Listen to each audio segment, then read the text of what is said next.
ये रहा आपके सामने। इस भोजपुरी अभिनेता को पहचानिए जिनकी आवाज इस ऑडियो क्लिप में सुनाई दे रही है। आपको एक हम ऑडियो सुनाएंगे।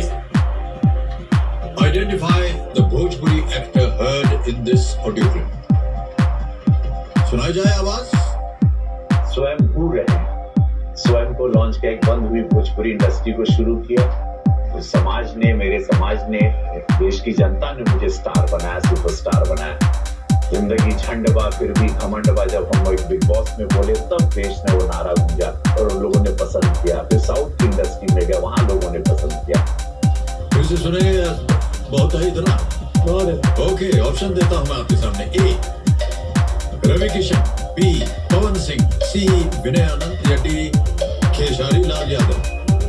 Option A Ravi Kishan. Ravi Kishan A में धारा लगाया जाए। ये भी सही जवाब है आपका, बधाई। रवि किशन जी एक अभिनेता और राजनेता हैं।